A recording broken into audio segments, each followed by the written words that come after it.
Hello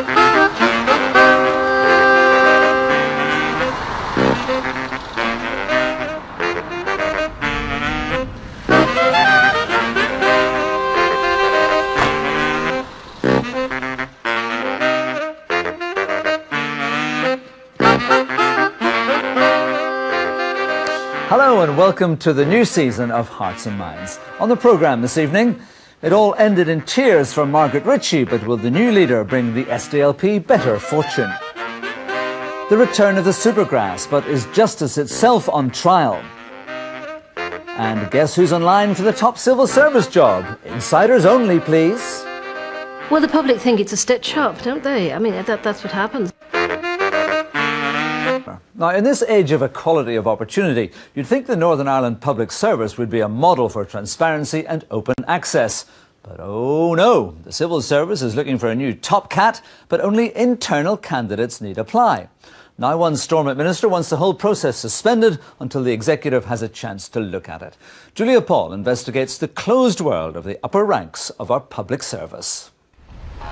It's September and it's game on again at Stormont.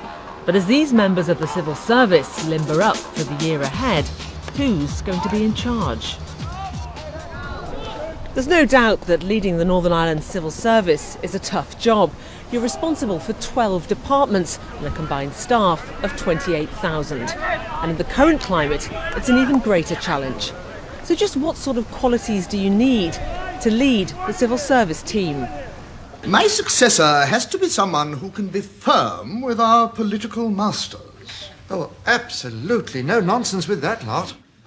Joking aside, there are concerns that the civil service can be a law unto itself, as the former SDLP minister, Denis Haughey, well remembers. There are very set, established procedures that you have to go through in order to make policy. And you have to go through the civil service and work with them. And I found very often that they were only too anxious to facilitate you in making policy.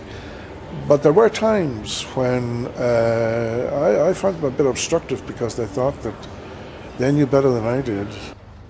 This dates back to direct rule, and by force of events, civil servants were required to undertake tasks which should normally have fallen to ministers. And I think that devolution itself has changed the situation where it is now properly the devolved ministers who stand out in public and do the things which ministers are required to do, and not civil servants.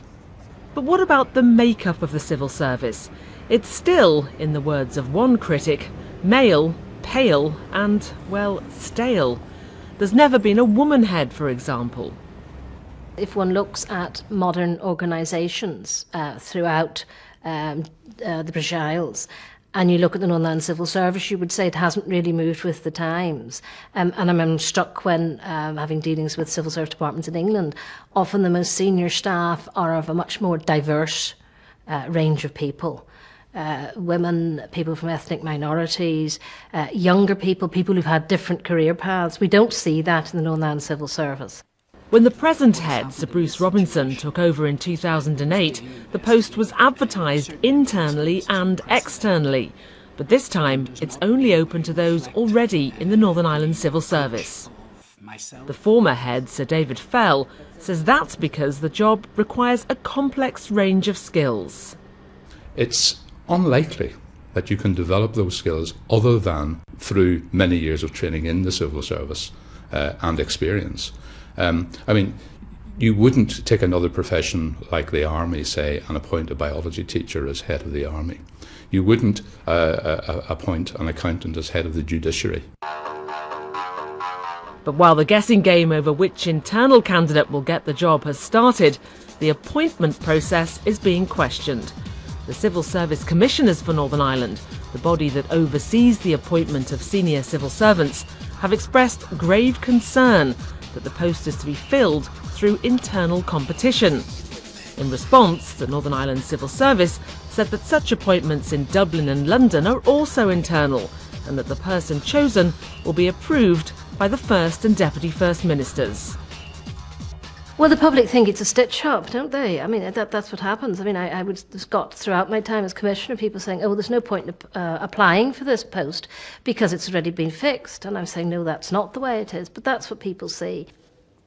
Now the Environment Minister, Alex Attwood, is calling for the process to be suspended until it can be discussed by the Executive next week. I wrote to Peter Robinson and Martin McGuinness on the 3rd of September.